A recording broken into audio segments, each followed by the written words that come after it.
ನಮಸ್ಕಾರ. ನಿನ್ನೆ ಪರಮಪೂಜ್ಯರಾದಂಥ ಕನೇರಿ ಮಠದ ಕಾಡಸಿದ್ದೇಶ್ವರ ಸ್ವಾಮೀಜಿಯವರನ್ನು ವಿಜಯಪುರ ಜಿಲ್ಲೆಗೆ 2 ತಿಂಗಳು ನಿರ್ಬಂಧನೆಯನ್ನು ಹೇರಿದ್ದಾರೆ. ಪ್ರವೇಶ ನಿಷೇಧವನ್ನು ಮಾಡಿದ್ದಾರೆ. ಕರ್ನಾಟಕ ಸರ್ಕಾರ, ಕಾಂಗ್ರೆಸ್ ಸರ್ಕಾರ ಅತಿಯಾದಂಥ ವರ್ತನೆಯನ್ನು ಮಾಡ್ತಾ ಇದೆ.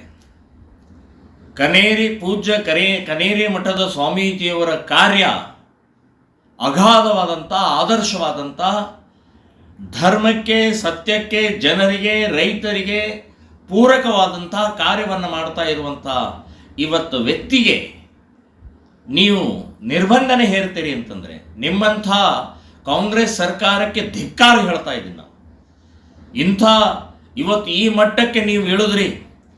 ಒಬ್ಬ ಪರಮ ಪೂಜ್ಯ ಸ್ವಾಮೀಜಿಯವರ ನಿರ್ಬಂಧನೆ ಮಾಡುವಷ್ಟು ಧೈರ್ಯ, ಮಾಡುವಷ್ಟು ಸೊಕ್ಕು, ಮಾಡುವಷ್ಟು ನಿಮ್ಮಲ್ಲಿ ಈ ಅಜ್ಞಾನ ಬಂದಿದ್ದು, ಇದು ಇಡೀ ಜನಮಾನಸವನ್ನು ಮರೆಯಲಾರದ ಅಕ್ಷಮ್ಯ ಅಪರಾಧವನ್ನು ಮಾಡಿದಿರಿ ಅಂತನ್ನುವಂಥದ್ದು ನಾನು ಹೇಳ್ತಾ ಇದ್ದೀನಿ. ಸೊ ಈ ವರ್ತನೆ, ದುರ್ವರ್ತನೆ, ಸೊಕ್ಕಿನ ದುರ್ವರ್ತನೆ, ಅಧಿಕಾರದ ಅಹಂಕಾರದ ವರ್ತನೆ ಇದು. ಸೊ ಇವತ್ತು ಆ ಪೂಜ್ಯ ಸ್ವಾಮೀಜಿಯವರು ಹೌದು 4 ಏನೋ ಮಾತಾಡಿರ್ಬೋದು, ಏನು ತಪ್ಪ್ರಿ? ಇವತ್ತು ಸಮಾಜವನ್ನು ಒಡಿತಾ ಇದ್ರಿ ನೀವು. ಹಿಂದೂಗಳನ್ನು ಒಗ್ಗೂಡಿಸುವಂಥ ಕೆಲಸವನ್ನು ಮಾಡ್ತಾ ಇರುವಂಥ ಪರಮ ಪೂಜ್ಯ ಸ್ವಾಮೀಜಿಯವರಿಗೆ ಸಿಟ್ಟು ಬರದೆ ಇನ್ನೇನು ಮಾಡಬೇಕು? ಏನು ನಿಮಗೆ ಹೂವಿನ ಹಾಸಿಗೆ ಹಾಕ್ಬೇಕಾ? ಹೌದು, ಬೈದಿದ್ದಾರೆ, ಏನು ತಪ್ಪು ಮಾಡಿದ್ದಾರೆ? ಯಾರೋ ಏನೋ ಹೇಳ್ತಾರೆ, ಪ್ರತಿಭಟನೆ ಮಾಡ್ತಾರೆ ಅಂತ ತಕ್ಷಣವೇ ಒಬ್ಬ ಪೂಜ್ಯ ಸ್ವಾಮೀಜಿಯವರ ನಿರ್ಬಂಧನೆ ಮಾಡ್ತಾರೆ ನೀವು. ನಾಳೆ ಇದೇ ಅಧಿಕಾರದ ದಾಹದಿಂದ ಇನ್ನೇನೇನೋ ಮಾಡ್ತಾರೆ ಅಂತನ್ನುವಂಥದ್ದು ಇಡೀ ಕರ್ನಾಟಕದಲ್ಲಿ ಎಲ್ಲರಿಗೂ ಒಂಥರ ವಿಚಿತ್ರವಾದಂಥ ರೋಷ ಬರ್ತಾ ಇದೆ, ಸಿಟ್ಟು ಬರ್ತಾ ಇದೆ, ನೋವಾಗಿದೆ. ಸೊ ಇಂಥ ಸಂದರ್ಭದಲ್ಲಿ ಇವತ್ತು ಪರಮ ಪೂಜ್ಯ ಸ್ವಾಮೀಜಿಯವರ ನೀವು ಮಾಡಿದಂಥ ಈ ಅವಮಾನವನ್ನು ವಾಪಸ್ ತಗೊಳ್ಬೇಕು, ಬಹಿರಂಗ ಕ್ಷಮೆ ಕೇಳಬೇಕು.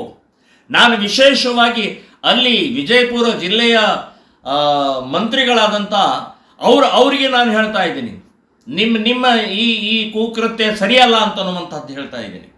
ಸೊ ಧರ್ಮದ ಕೆಲಸ, ದೇಶದ ಕೆಲಸ, ಒಗ್ಗೂಡುವನ ಕೆಲಸ, ಜ್ಞಾನವನ್ನು ಪ್ರಸಾರ ಮಾಡ್ತಾ ಇರುವಂಥ ಇವತ್ತು ಸ್ವಾಮೀಜಿಯವರನ್ನು ನೀವು ಮಾಡ್ತಾ ಇರುವಂಥದ್ದು ಈ ಬಹಳ ದೊಡ್ಡ ಅಕ್ಷಮ್ಯ ಅಪರಾಧವನ್ನು ಮಾಡಿದರೆ ಇದನ್ನು ವಾಪಸ್ ತಗೊಳ್ಬೇಕು, ಬಹಿರಂಗ ಕ್ಷಮೆ ಕೇಳಬೇಕು. ಮಾನ್ಯ ಮುಖ್ಯಮಂತ್ರಿಗಳು, ನೀವೇ ಹೊಣೆಗಾರರು, ನೀವೇ ಜವಾಬ್ದಾರರು. ಬಸವ ಒಂದು ಯಾವುದೋ ಇದನ್ನು ಮಾಡಿಕೊಂಡು ಇಡೀ ಸಮಾಜವನ್ನು ಒಡಿತಾ ಇದ್ದಾರೆ ನೀವು.